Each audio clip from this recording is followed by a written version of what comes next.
Assalamualaikum warahmatullahi wabarakatuh, sahabat Joyo The Explorer Channel. Kita peroleh informasi bahwa laporan penyesalan pembeli kendaraan listrik di Cina meroket dari 3% menjadi 22%. Oke sahabat semuanya, sebuah produk itu sudah didesain sebaik mungkin sedemikian hingga untuk memuaskan semua konsumen pelanggannya. Akan tetapi yang namanya sebuah produk itu juga pasti akan menghasilkan sebuah hal-hal yang kekurangan, sehingga itu menjadi sebuah kekecewaan. Dan ini adalah laporan dari China. Kita tahu China sumbernya mobil listrik ya, produsen yang luar biasa besar.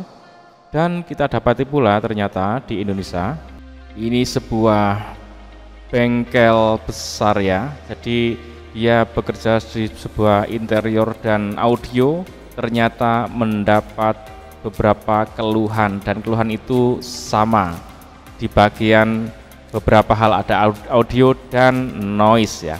Oke, kita simak satu persatu informasinya seperti ini. Tingkat penyesalan pembeli kendaraan listrik di China meroket dari 3% menjadi 22%. Menyusul dorongan dari Partai Komunis China, penjualan kendaraan listrik di China telah mengalami peningkatan yang signifikan.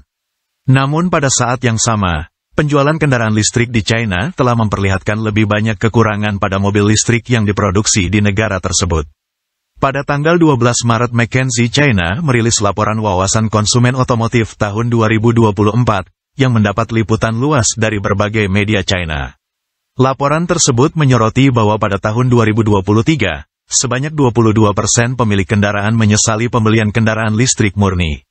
Sebuah peningkatan tajam dari 3% yang tercatat pada tahun 2022, menandai penurunan pertama dalam penerimaan kendaraan energi baru dalam hampir satu dekade.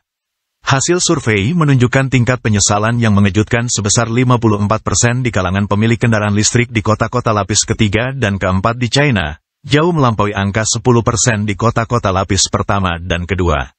McKinsey China mengaitkan hal ini dengan kurangnya kemudahan fasilitas pengisian daya.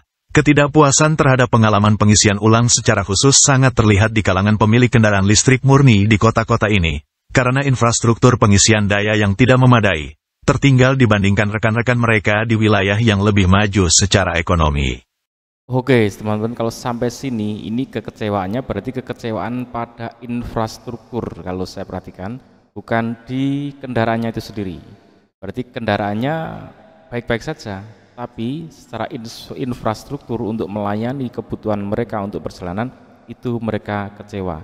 Dan itu masuk akal. Masuk akalnya gini, dulu di awal-awal waktu mobil listrik masih sedikit ya, yang kecewa sedikit ya, yang membutuhkan SPKLU juga sedikit. Nah saat ini penggunanya kalau semakin banyak, sementara infrastrukturnya untuk menunjang kelancaran mereka beraktivitas kurang, tentu semakin banyak yang kecewa. Sama halnya daerah yang pakai mobil BBM semua, tapi daerah itu sangat kurang pom bensin, nah itu juga akan dikeluhkan oleh masyarakat. Oke, kita simak selanjutnya. Sementara tingkat penyesalan sebesar 10% di kota-kota tingkat pertama dan kedua pada tahun 2023, lebih rendah dibandingkan dengan kota-kota tingkat ketiga dan keempat. Namun angka ini masih jauh lebih tinggi dibandingkan rata-rata 3% yang tercatat pada tahun 2022. Masalah ini telah memicu diskusi yang intens di platform media sosial domestik serta internasional. Sementara ini adalah laporan keluhan dari pengguna mobil listrik yang ada di Indonesia. Oke, kita lihat keluhannya apa saja teman-teman, dan apa saja yang diminta untuk dibenahi di sini. 4 dari 5 pemilik BYD M6. Jadi DM atau WA ke Instagramnya Konserto Malang, termasuk WA ke Konserto Malang juga menanyakan hal yang sama. Jadi keluhannya adalah road noise dan audio. Bagi mereka road noise-nya lumayan mengganggu dan audionya terlalu basic. Jadi mereka rata-rata menanyakan dua permasalahan itu. Nih buktinya nih ya. Halo Om, bisa bantu biar enak, ada rekomendasi apa BYD M6 pengen audionya, ya kita ngobrol. Halo Serto, saya mau tanya untuk peredam. Terus akhirnya ngobrol lagi masalah. Dan lalu dilakukanlah modifikasi untuk menambah redaman ya, peredaman noise saat perjalanan. Jadi ini diberikan aluminium foil di bagian bodinya dalam ya, untuk meredam kebisingan. Dan ini sebenarnya masuk area modifikasi teman-teman. Kemudian audio itu kalau dirubah juga itu akan masuk area modifikasi. Sementara modifikasi itu nggak tahu ini masuk di buku manual panduannya itu masuk merusak garansi apa tidak, karena di konten kita sebelumnya kita simak dari penjelasan sellernya ya, bagian pemberi keterangan, apapun jenis modifikasi itu menjadikan gagalnya garansi. Bahkan pemasangan lampu ya, lampu dengan dudukan bentuk yang sama tapi serinya selisih satu aja, hanya masang lampu itu pun menyebabkan gagal garansi.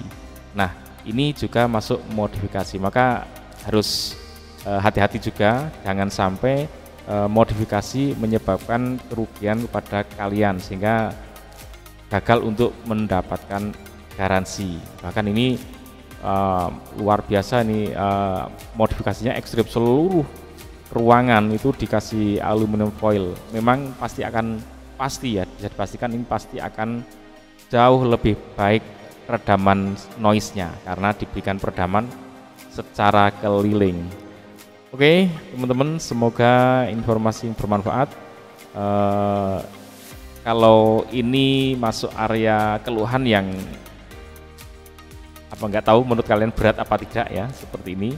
Kalau yang di Cina itu keluhan yang menurut saya tidak terlalu berat ya, karena itu keluhannya cenderung ke fasilitas umumnya, bukan di mobilnya. Kalau ini ada di mobilnya tapi skalanya ringan menurut saya ya. Tapi orang punya taste sendiri-sendiri, punya feel sendiri-sendiri sehingga bisa merasakan bahwa ini sangat mengganggu banget bagi saya. Nah itu orang pasti akan punya taste sendiri-sendiri, feel sendiri-sendiri.